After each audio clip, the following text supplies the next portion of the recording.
देखो देखो कौन आया, जनाब अकबरुद्दीन अवैसी साहब, बैरिस्टर असदुद्दीन अवैसी साहब, जनाब साहब पठान साहब, मजलिस इत्तेहादुल मुस्लिमीन, ये ऊपर आने के लिए तो इंदिरा गांधी के बाद मोरारजी देसाई का दौर आया, फिर इंदिरा गांधी आए, उसके बाद में फिर राजीव गांधी का दौर आया, राजीव गांधी के बाद वीपी सिंह का दौर आया, देवेगौड़ा का दौर आया, चंद्रशेखर राव आई के गुजराल, और फिर उसके बाद में नरसिम्हा राव के बाद चंद दिन या फिर कई साल उसके बाद अटल बिहारी वाजपेयी, और वाजपेयी के बाद मनमोहन सिंह, और मनमोहन सिंह के बाद नरेंद्र मोदी। मैं बताना ये चाहता हूं, आपके सामने इस बात को रखने की कोशिश कर रहा हूं, समझाने की कोशिश कर रहा हूं कि मुसलमानों ने हर एक का साथ दिया, नेहरू का साथ दिया, इंदिरा का साथ दिया, राजीव का साथ दिया, और नरसिम्हा राव। फिर जब इंदिरा गांधी के दौर में इंदिरा और कांग्रेस से नाराज हुए तो हमने जनता पार्टी का भी साथ दिया। तो सवाल ये पैदा होता है कि सबसे पिछड़ा हुआ, सबसे कमजोर, सबसे पीछे हिंदुस्तान की आजादी से लेकर अगर आज तक कोई है तो वह हिंदुस्तान की सबसे बड़ी अक़लियत मुसलमान है। तो वो क्यों है? मैं जानता हूं कि यहां पे लोग जमा हुए हैं अकबर ओवैसी की जज्बाती तकरीर को सुनने के लिए।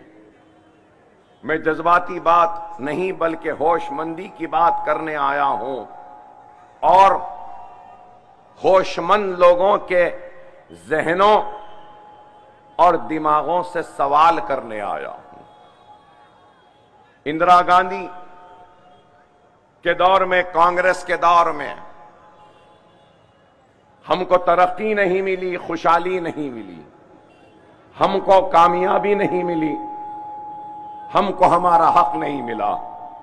अगर कुछ मिले और मिला तो 50,000 फिसादात मिले।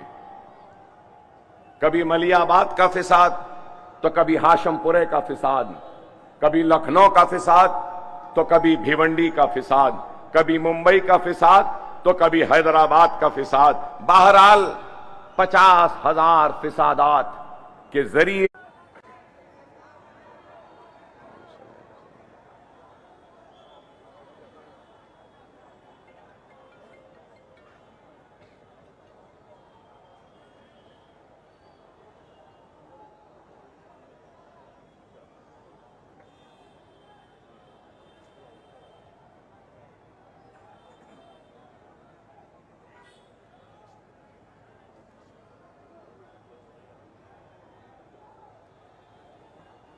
अल्लाह इस मरहूम को जन्नत में आला मुकाम अता फरमाए, अल्लाह इनकी मग़फ़िरत अता फरमाए, अल्लाह इनके अफराद ख़ानदान को सब्र जमील अता फरमाए। आवाम बहुत थी, गड़बड़ हलचल हो जाती, नहीं तो मैं भी आगे बढ़कर जनाजे को ज़रूर अपना खांदा देता। तो मैं आपसे यही बात कह रहा था कि जब जब बरहमी, नाराजगी, गुस्सा बढ़ा तो इंक्वायरी की कमेटीज बना दी गई। मैं याद दिलाना चाहता हूं कि इंदिरा गांधी के दौर में भी एक कमीशन बनाया गया था जिसका नाम गोपाल सिंह कमीशन था। और वो कमीशन किस लिए बनाया गया था? वो कमीशन मुसलमानों की पसमानदगी, मुसलमानों के पिछड़ेपन को देखने के लिए बनाया गया था। तो उस कमेटी ने भी अपनी रिपोर्ट दी और रिपोर्ट में यही कहा कि पिछड़ा हुआ सबसे कमजोर अगर इस मुल्क में कोई है तो वो हिंदुस्तान की सबसे बड़ी अक़लियत मुसलमान है, और उनके साथ अगर कोई पिछड़ा हुआ है तो वो दलित है। ये रिपोर्ट गोपाल सिंह की आई। उसके बाद में क्या हुआ? क्या कोई एक्शन टेकन हुआ? कई कमीशंस बने। महाराष्ट्र में भी कमीशन बना था, स्टेट गवर्नमेंट की जानिब से भी, रहमान साहब की, महमूद रहमान कमेटी बनी थी। क्या हुआ? फिर उसके बाद आपको याद होगा कि सच्चर कमेटी भी बनी, और सच्चर कमेटी के बाद भी आज क्या है? आज आपको और हमको इस बात पे गौर और फिक्र करना है। हम हमारे गुस्सों को ठंडे करने के लिए कमीशंस बनाए जाते हैं, हमारी नाराजगी को दूर करने के लिए ऐलानात किए जाते हैं, हथेली में जन्नत दिखाई जाती है, लेकिन हकीकत में हमारा हाल आज सबसे बदतर हो चुका। हम सबसे पीछे, सबसे पिछड़े हुए हो गए। और अगर आज मैं यहां खड़े होकर मुसलमान की पसमानदगी की बात करता हूं, दलित की पसमानदगी की बात करता हूं, या मराठा समाज को अपनी ताईद का ऐलान करता हूं रिजर्वेशन के लिए, तो लोगों को बुरा दिखता है कि ये भड़काऊ बात कर रहे हैं। हक मांगना भड़काना नहीं है, जुल्म के खिलाफ आवाज उठाना भड़काऊ नहीं है। इस मुल्क में, इस मुल्क की तरक्की, इस मुल्क की खुशहाली, इस मुल्क की नेकनामी मैं अपना हिस्सा मांग रहा हूं, तो क्या यह भड़काऊ है? क्या यह गुनाह है? हिंदुस्तान की सियासत में हर एक की अपनी आवाज है, हर एक की अपनी आवाज है। जिस रियासत से मैं आता हूं, तेलंगाना, वहां पर रेड्डी हैं, राव हैं, रेड्डियों की आवाज है, जो कांग्रेस रेड्डियों की जमात कहते हैं। आंध्रा में भी है, वहां पर भी रेड्डी हैं। अब आंध्रा में जो जमात बरसर इख्तिदार आई आंध्र प्रदेश में, वो कापू और कम्माओं ने मिलकर अपनी पार्टी बनाकर इख्तिदार में आए। तेलुगु देशम कम्माओं की और एक पार्टी कापुओं की। कर्नाटक में लिंगायत की अपनी ताकत। और अगर हम वंचित समाज की बात करें तो उनकी बहुजन समाज पार्टी है, दूसरी है। अगर हम यादवों की बात करें तो उनके लीडर मुलायम सिंह यादव थे, अब अखिलेश यादव अपने आप को कहते हैं। लालू प्रसाद थे, तो ये यादवों की। और अगर आप मुझे इजाजत दें तो मैं बोलूंगा आपको कि हर किसी की अपनी अपनी आवाज है, हर एक की आवाज है। अब आज हिंदुत्व की बात करते हैं कोई, उनकी भी आवाज है। कोई गोडसे को हीरो मानता है तो उनकी भी आवाज है। कोई गांधी को हीरो मानता है तो उनकी भी आवाज है। कोई वीर सावरकर को अपना हीरो मानता है तो उनकी भी आवाज है, मानता है तो उनकी भी आवाज है। कोई वीर सावरकर को अपना हीरो मानता है तो उनकी भी आवाज है। कोई गोलवारकर को अपना हीरो मानता है तो उनकी भी आवाज है। कोई श्यामा प्रसाद मुखर्जी को अपना हीरो मानता है, उनकी भी आवाज है। कोई कार्ल मार्क्स को मानता है, मार्क्सिस्ट, उनकी भी आवाज है। कोई सोशलिज्म को मानता है तो उनकी भी आवाज है, कोई कैपिटलिज्म। यहां पर आपके महाराष्ट्र के इंतखाबात में देखिए कि बाल ठाकरे की तस्वीर लगाकर 2 लोग जा रहे हैं तो वो भी आवाज है, और फिर एनसीपी है तो उनके भी 2-2 टुकड़े हैं, और फिर सब मिलके कहते हैं एक ही बात कि क्या जरूरत है मजलिस की। तो मैं सवाल करूंगा, हर एक को हक है, 2-2 गुट हो गए शिवसेना के, उनको हक है। शरद पवार के 2-2 गुट हो गए, उनको हक है। सावरकर को मानने वालों को हक है, गोलवालकर को मानने वालों को हक है, मालविया को मानने वालों को हक है। अगर हक नहीं है तो सिर्फ मजलिस को नहीं है।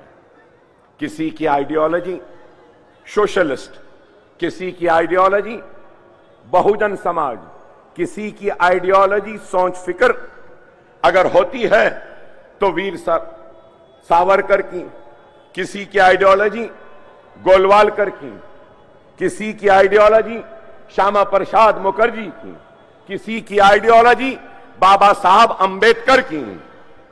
तो आपके जहनों में और यहां बैठे लोगों में सवाल होगा कि सबकी आइडियोलॉजी है तो अकबरुद्दीन ओवैसी मजलिस इत्तेहादुल मुस्लिमीन, आपकी आइडियोलॉजी, आपका हीरो कौन है? तो मैं फख्र से कह रहा हूं, किसी से डरे बगैर कह रहा हूं, मेरा हीरो मोहम्मद मुस्तफा सल्लल्लाहु अलैहि वसल्लम। मेरी आइडियोलॉजी सुन्नत रसूल अल्लाह, मेरा पैगाम वही पैगाम जो मेरे आका मोहम्मद मुस्तफा सल्लल्लाहु अलैहि वसल्लम ने दिया था कि रास्ते में कांटे बिछाने वालों को भी माफ किया।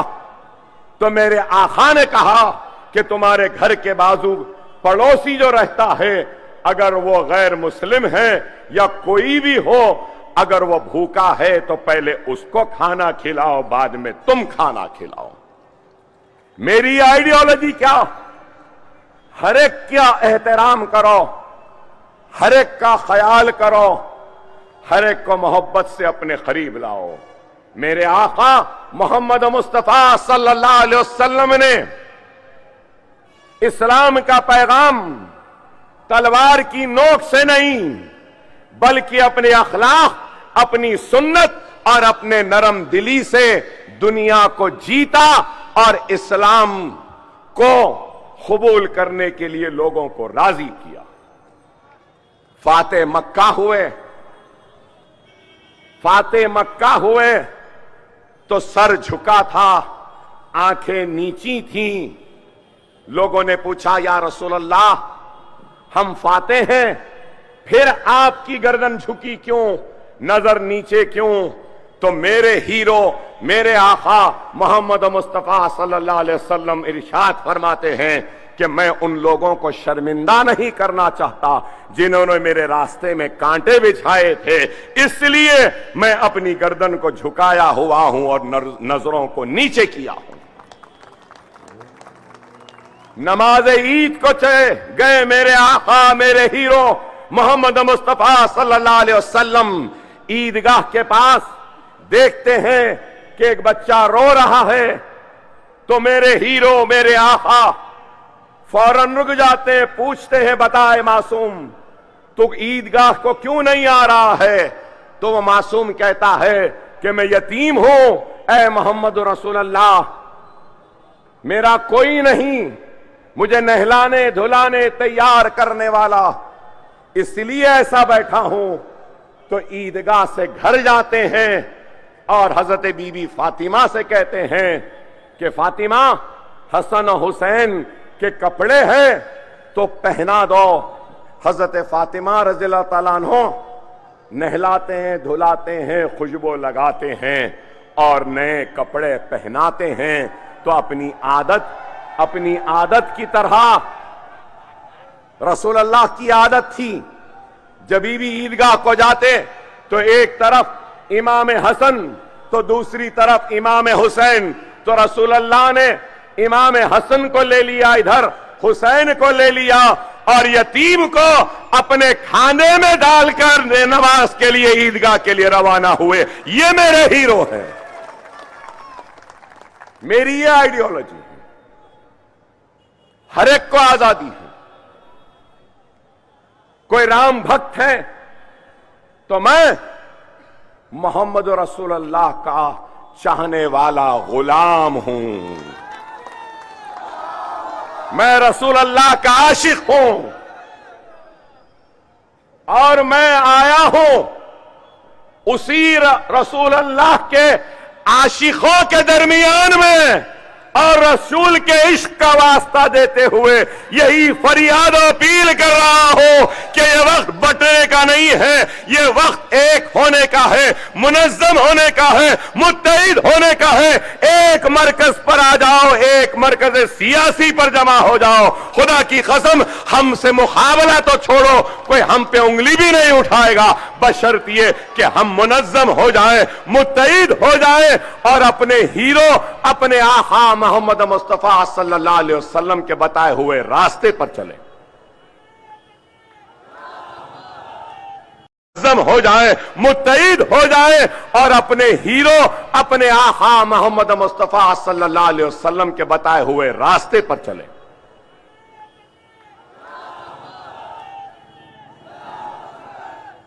मेरा सवाल है,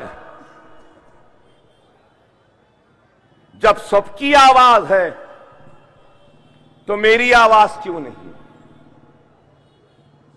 मैं क्या चाहता हूं? मैं मतलब अकबरुद्दीन ओवैसी और हिंदुस्तान के मुसलमान क्या चाहते हैं? वही चाहते हैं जो इस मुल्क का हर गरीब चाहता है। इत्मीनान की नींद, सुबह बेदार होने पर नौकरी, बच्चों को पढ़ाने के लिए स्कूल, बीमार मां बाप के इलाज के लिए दवाखाने, बच्चों को खेलने कूदने के लिए मैदाने, डिग्री कॉलेजेस, डिग्री के बाद नौकरियां, यही हम चाहते हैं। और क्या? हमारा मुतालबा कोई बड़ा नहीं है। न जब तक जिंदा है न जीने के लिए 2 वक्त की रोटी दस्तयाब है। अफसोस, जब तक जिंदा है तो हर रोज की जंग है, कशमकश है। जब मरते हैं तो दफनाने के लिए खबरस्तान भी नहीं। अगर मैं आज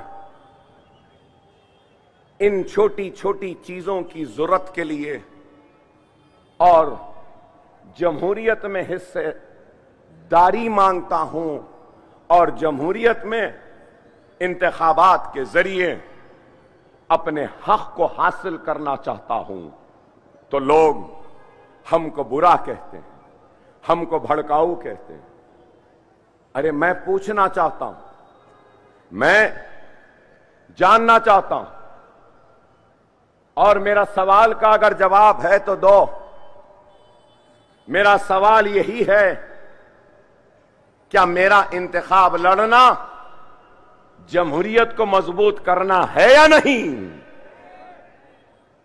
यह मेरा इंतखाब लड़ना खुद इस बात की दलील है कि मुझे जमहूरियत पर यकीन है और जमहूरी जिद्दोजहद पर यकीन है, और मैं इंतखाबात के जरिए अपने मसाइल को अवाम के सामने रखकर अगर कामयाब होता हूं तो इन मसाइल को ऐवान में ले जाकर वक्त के हुक्मरानों को न सिर्फ मुतवज्जे करवाऊंगा बल्कि बताऊंगा कि ये मेरे मसाइल हैं, इन मसाइल को हल करो।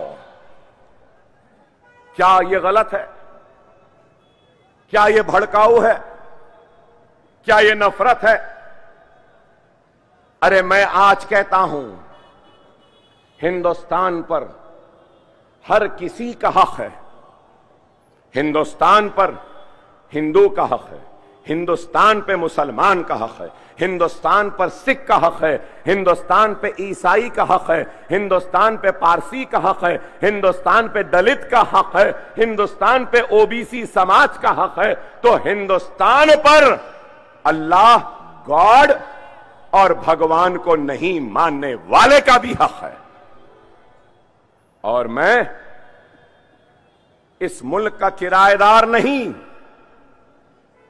मैं भी इस मुल्क का उतना ही बराबर का शहरी हूं जितना शहरियत के हुकूक नरेंद्र मोदी के हैं, इंदिरा गांधी के बाद में गांधी परिवार के हैं, या फिर पवार परिवार के हैं, या शिंदे परिवार के हैं, या किसी के भी हैं। जितना नरेंद्र मोदी का हक है उतना ही हक इस मुल्क पे अकबरुद्दीन ओवैसी का भी है। ये मुल्क ना नरेंद्र मोदी की जागीर है, ना अकबर ओवैसी की जागीर है, ना गांधी की जागीर है, ना पवार की जागीर है।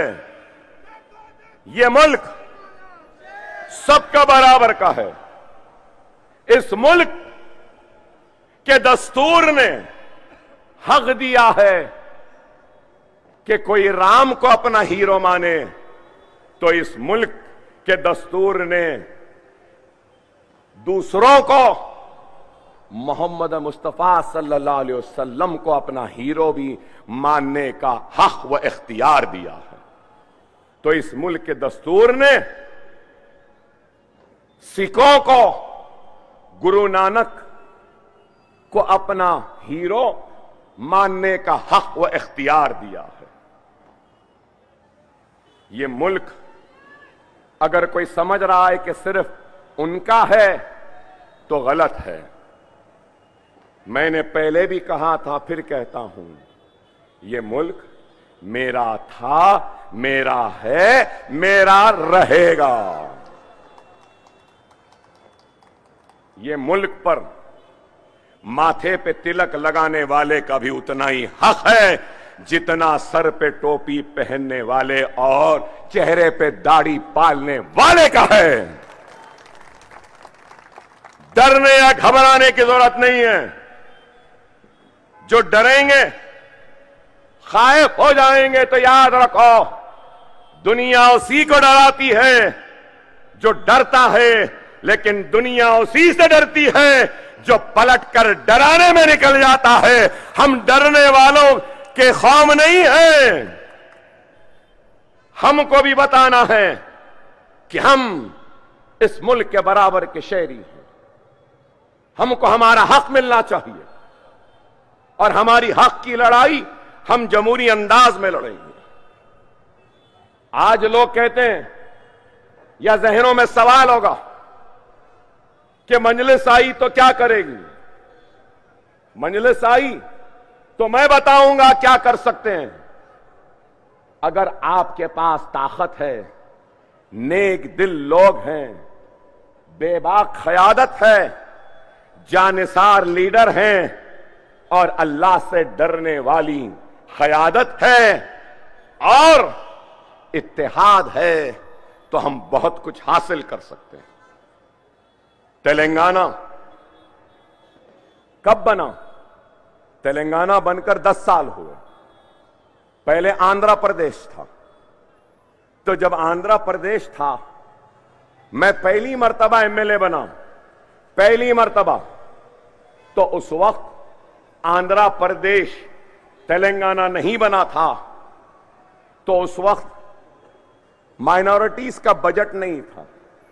मैं लड़ने के बाद माइनॉरिटीज का बजट 26 करोड़ हुआ। 26।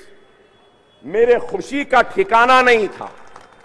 मेरे खुशी का ठिकाना नहीं था कि 26 करोड़ का बजट हुआ आंध्र प्रदेश में। और आज आपको बताऊं, आंध्रा टूट गया, तेलंगाना अलग बन गया।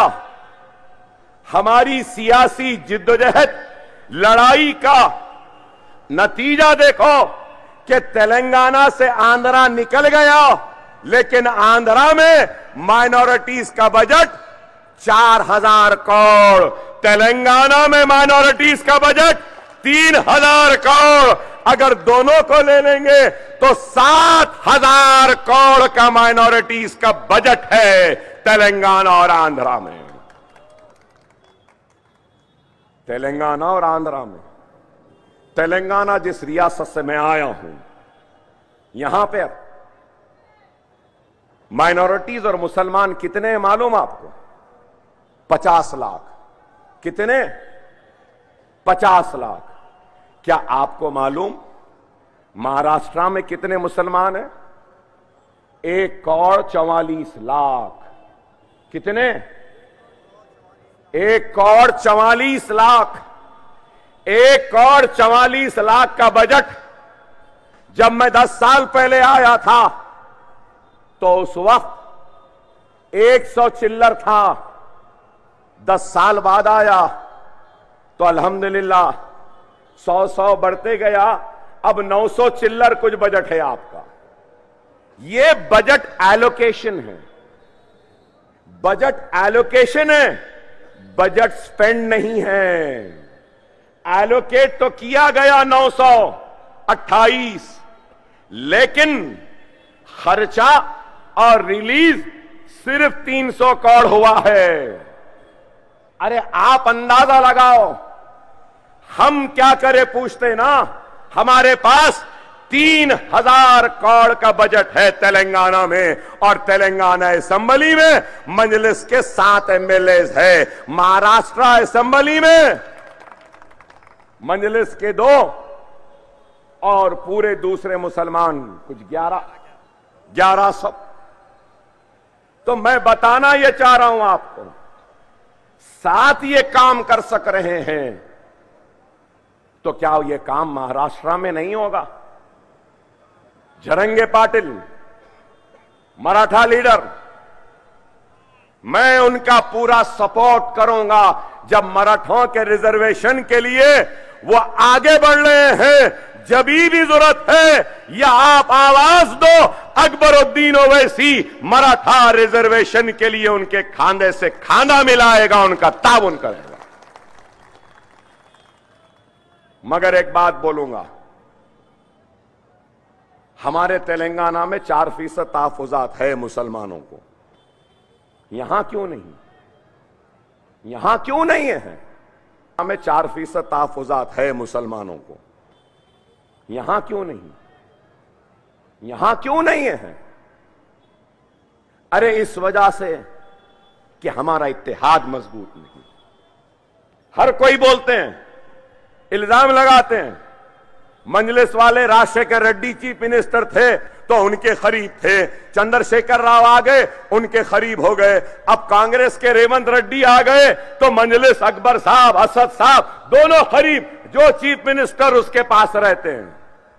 माफ करना मेरे भाई, जो चीफ मिनिस्टर है हम उसके पास नहीं रहते, जो भी चीफ मिनिस्टर रहता है उसको हमारी जरूरत है। अगर वो हमारे करीब नहीं तो फिर राज करना मुश्किल हो जाता।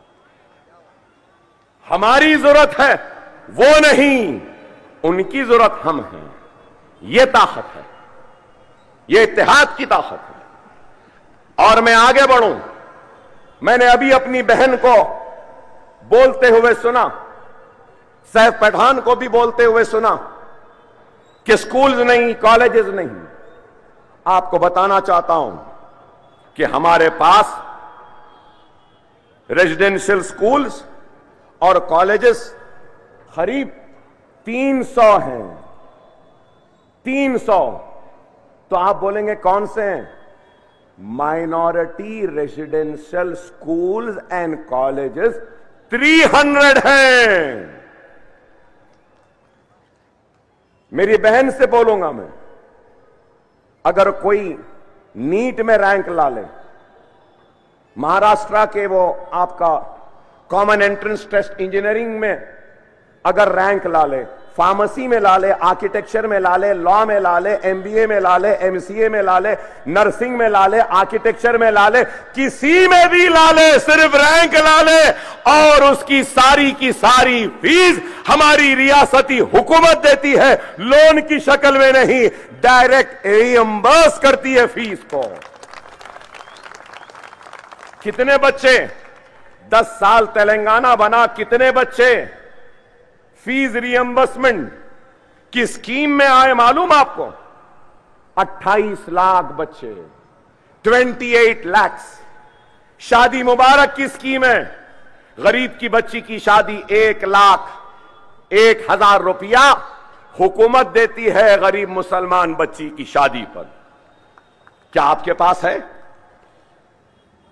ये माइनॉरिटी मिनिस्टर थे ना, ये इख्तिलाफ अपनी जगह। अवार्ड साहब मुझसे मिलने ना था तो मैं सिखा देता था, बता देता था कि किस तरीके से मुसलमानों का काम होता।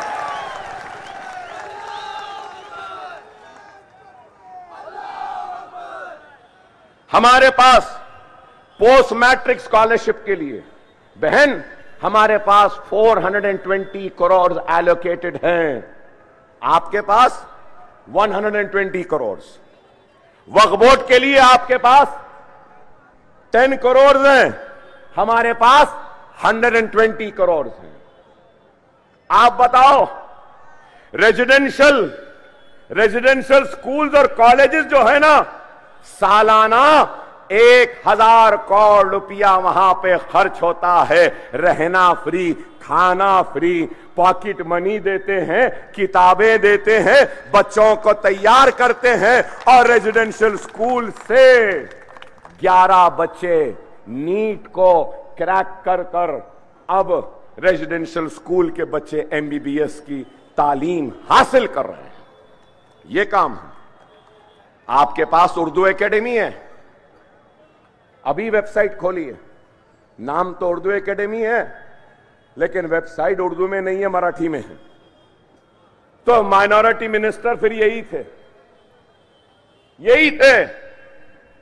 अच्छा वो छोड़ो, जमात की ताकत क्या होती है मैं बताना चाहता हूं।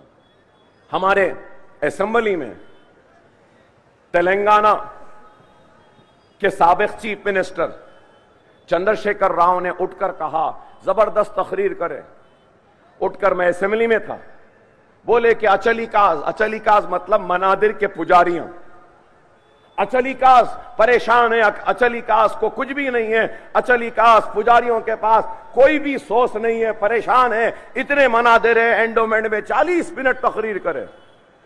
मैं खामोश रहा, मुझे देखते रहे कि क्या अकबर उठेगा गड़बड़ करेगा। मैं गड़बड़ नहीं किया, क्यों करूंगा गड़बड़, क्यों करूंगा? मैं गड़बड़ नहीं करा। मैंने उठकर हाथ उठाया, काम है बोलना है, तो लीजिए अकबर साहब। मैंने कहा बेशक एक एक जुमला जो चीफ मिनिस्टर साहब ने कहा सही है, बेचारा पुजारी परेशान है, अचलिका परेशान है, बच्चों को पढ़ा नहीं सकता, गुर्बत का शिकार है, कोई उसकी मदद नहीं कर सकता, हिंदुस्तान सेक्युलर है, अचलिकास को भी देना है, अचलिकास के साथ साथ मसाजिद के इमाम और मौजनों को भी देना चाहिए। आगे घेरे में अब बोल कुछ नहीं सकते थे और मैं फिर अपनी तकरीर जारी रखते हुए बोला, मुझे मालूम है कि मेरा चीफ मिनिस्टर सेक्युलर है, मुझे मालूम है कि मेरा चीफ मिनिस्टर हिंदू मुसलमान को दो आंख बोलता है, मुझे मालूम है कि मेरा चीफ मिनिस्टर मुसलमानों का हमदर्द है, मुझे मालूम है कि मेरा चीफ मिनिस्टर हिंदुओं का भी हमदर्द है, और ये गंगा जमुनी हिंदू मुस्लिम भाई भाई कहने वाला चीफ मिनिस्टर मुसलमानों के साथ इंसाफ नहीं करेगा, क्योंकि ये चीफ मिनिस्टर चंद्रशेखर राव की हुकूमत है, मोदी की नहीं है। फौरन खुश हो गए, उठे, बोले अकबर साहब सही बोले, हिंदू मुस्लिम दो आंखें मेरे, मैं सबका हूं। अकबर साहब की बात की मैं तायीद करता हूं। अचलीकास के साथ इमाम और मौजनों को भी 5-5 हजार हर महीना हुकूमत देगी। हुआ ना? क्या यह बड़ा काम नहीं? उर्दू मीडियम के बच्चे महाराष्ट्र में ज्यादा हैं, मगर उर्दू तेलंगाना की दूसरी सरकारी जबान है। क्या यहां है? Collector office, police office, chief ministers, हर जगह पे उर्दू में दरखास्त लेके चले जाओ, ट्रांसलेट करने वाला मुतरजिम रहता है, ट्रांसलेट करता है, उर्दू दरखास्तें कबूल की जाती हैं। यहां ग्रुप 1 होता है, ग्रुप 1 का exam, group 2, group 3, recruitment board. मैं पूछना चाहता हूं, क्या उर्दू में इम्तिहान होता है? होता है? नहीं होता। अरे हमारे पास छोटे से लेके बड़ा इम्तिहान भी उर्दू में होता है। तो यह काम कैसे हुआ? अरे जज्बा होना, नीयत होनी चाहिए काम करने की। यह काम हमने किया है। खुदारा कब तक ये कहते रहोगे? देखो कि वो क्या कह रहे हैं। योगी कह रहे हैं कि बटोगे तो कटोगे। किससे कह रहे हैं? मीडिया वालों ने कभी पूछा? आइंदा मिस्टर योगी आए तो मीडिया वालों से मैं रिक्वेस्ट करूंगा कि जरूर उनसे पूछना, कौन बट रहे हैं, कौन बांट रहा है, कौन कट रहे हैं, कौन काट रहा है। अरे आप बताओ, आज नरेंद्र मोदी कहते हैं एक है तो सेफ है। खैर, वो सारे समाज से कह रहे हैं, ओबीसी से, वो बैकवर्ड क्लास से, सबसे कह रहे हैं, तो उनके ऊपर कोई भी इलेक्शन कोड की खिलाफ वर्जी नहीं है। ठीक है भाई, अच्छी बात बोले, एक है तो सेफ है। मैं कह रहा हूं बरेलवी है, देवबंदी है, शिया है, मैमन है, खोजा है, जमाते इस्लामी के हो या अहले हदीसी हो या तबलीगी हो, कोई भी हो, एक हो। जमाते इस्लामी के हो या अहले हदीसी हो या तबलीगी हो, कोई भी हो, एक हो तो सेफ हो। जब वो कह रहे हैं तो कुछ नहीं, मैं कहा तो अब चलाएंगे मीडिया। अरे हमारा तो ये हाल है कि घड़ी उठा के देख ली तो न्यूज बन गई। गलत है क्या बताओ? वो कई समाजों का नाम लिए ना, तो मैं भी लिया हूं। गलत क्या किया हूं? एक रहेंगे तो बेशक, लेकिन सवाल यह है, यह मुल्क का सबसे बड़ा मसला क्या है? यह मुल्क का सबसे बड़ा मसला बेरोजगारी का है। मुल्क का सबसे बड़ा मसला महंगाई का है। मुल्क का सबसे बड़ा मसला किसानों की खुदकशी है। मुल्क का सबसे बड़ा मसला इकोनॉमी को अच्छा करना है। मुल्क का सबसे बड़ा मसला रुपये की गिरती हुई कदर है। मुल्क का सबसे बड़ा मसला कि कई भगोड़े ये मुल्क से पैसा लेके भाग रहे हैं। ये मुल्क का सबसे बड़ा मसला लाइट के नाम पे जो लूटा जा रहा है गरीबों को, ये मसला है। मुल्क का सबसे बड़ा मसला बीमारों के इलाज का है। मुल्क का सबसे बड़ा मसला नौजवानों के तालीम का है। मुल्क का सबसे बड़ा मसला अगर कुछ है तो ये है। लेकिन मेरे भाई, क्या ये लोग बेरोजगारी की बात करते हैं? क्या महंगाई की बात करते हैं? क्या बच्चों को तालीम की बात करते हैं? नहीं करते। बात करते हैं तो क्या? सिर्फ यही, लव जिहाद, घर वापसी, रामजादे हरामजादे, जेएसआर का slogan mob lynching, beef ban beef lynching, triple तलाक, मुसलमानों के मसाजिदों बुलडोजर लो चले जाओ, सीएए एनआरसी, मुसलमान पुलिस कस्टडी में हथकड़ियों में हैं और बाहर से लोग आके गोलियां मार देते हैं और ये एनकाउंटर करते हैं। अतीक और उसके भाई को मार दिया एनकाउंटर में, लेकिन फिर उसके बाद क्या? Waqf act, common civil code, vote जिहाद। अरे आप बताओ, क्या मुल्क का मसला बीफ बैन है? 20,000 किसानों ने जान ले ली, उसकी फिक्र नहीं। हिजाब के नाम पे बच्ची कॉलेज को जा रही है तो उसको तालीम से महरूम करते हैं। एक तरफ बेटी बचाओ बेटी पढ़ाओ बोलते हैं और मुसलमान बच्चियों को हिजाब के नाम पर तालीम हासिल करने से रोकते हो। क्या ये नाइंसाफी नहीं? अगर मैं ये बात पूछता हूं तो खराब दिखता है। अरे आप बेरोजगारी की फिक्र करो, दूर करने की फिक्र करो, रोजगार देने की फिक्र करो।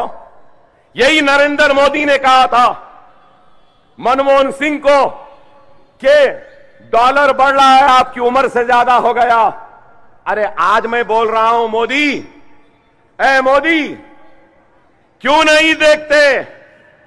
आज आपके उम्र से ज्यादा हो गया डॉलर, 84 रुपये 50 पैसे तक पहुंच गया।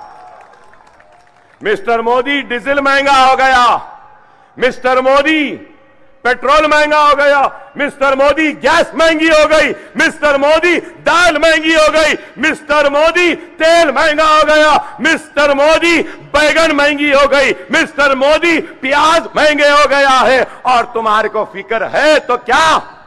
Beef ban, beef ban, beef ban, हिजाब ban, uniform civil code, uniform civil code.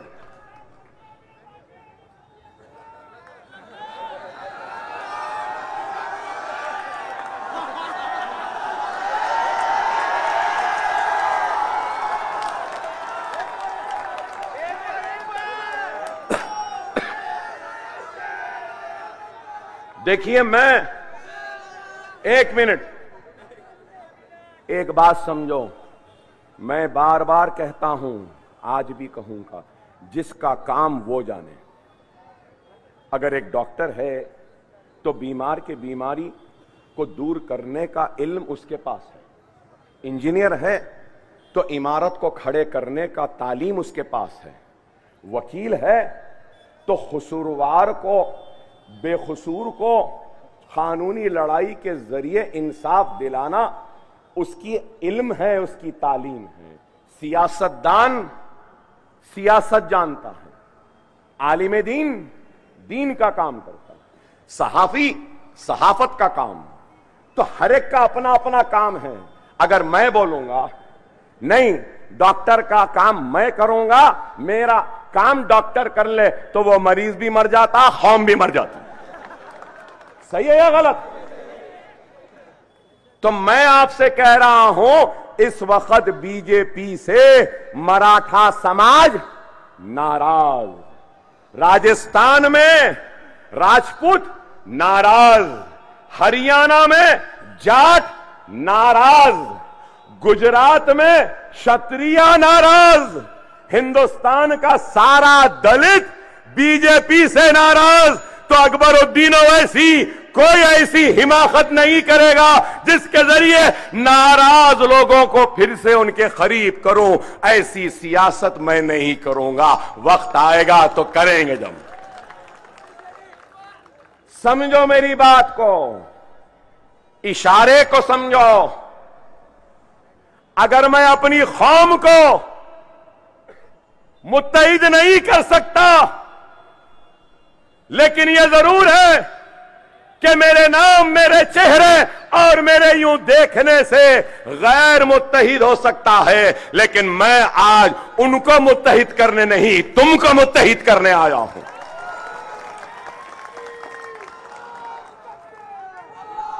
क्या मेरी बात सही है या गलत?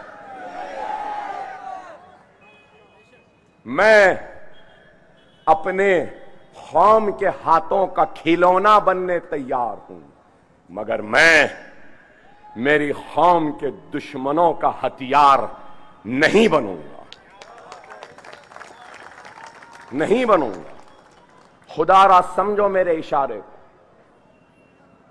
एक वक्त होता है फसल बोने का, बीज के बोने का, एक वक्त फसल की तैयार होने का, और उसके बाद का वक्त फसल को काटने का।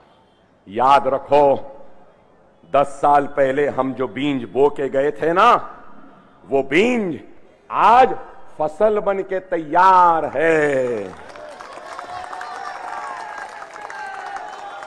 खुदारा इस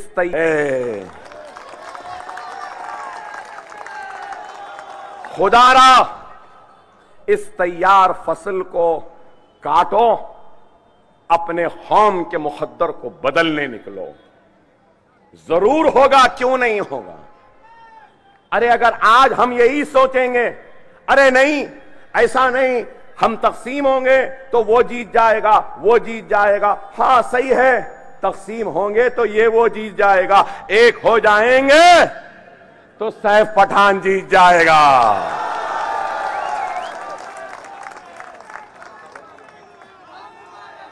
अरे डाल के तो देखो ना, डाल के तो देखो ना। कल तक उससे पहले परसों पवार के नाम पे अकेला था, शिवसेना से लड़ता था, अब शिवसेना साथ है। उस वक्त ये डर था कि शिवसेना वाले जीत जाएंगे तो इस वास्ते इनको दिया। अब शिवसेना भी इनके साथ है, कांग्रेस भी इनके साथ है, तो फिर काहे का डर। हमको हमारे वोट मिल जाए तो बस है, क्या नहीं देंगे। अरे मैं यहां आया हूं तो किस लिए आया हूं? कुछ दौलत कमाने आया हूं, आपका घर लेने आया हूं, आपकी दौलत लेने आया हूं? नहीं मेरे भाई, मैं सिर्फ और सिर्फ इत्तेहाद के जरिए आपकी ताकत को, आपके जज्बे को, आपके ईमानी हरारत को समेट कर मेरे कमजोर जिस्म को ताकत दूंगा और आपके मसाइल को अपने नुमाइंदों के जरिए हल करवाने के लिए आया हूं।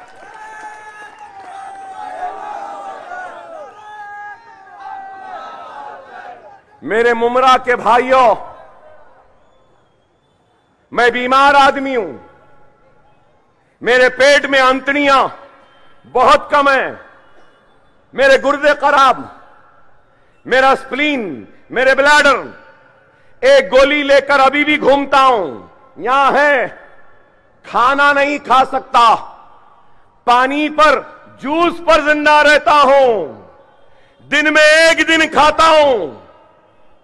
डॉक्टरों ने कहा कि अकबर ओवैसी तुम वॉल्केनो पे हो, तुम मर जाओगे, मगर मैं ये कहता हूं मेरा कर्ब, मेरी तकलीफ, मेरी भूख, मेरी प्यास, मेरी मुसीबत से बढ़कर मेरी कौम की तड़प है, उनकी भूख है, उनकी प्यास है, इसलिए आया हूं।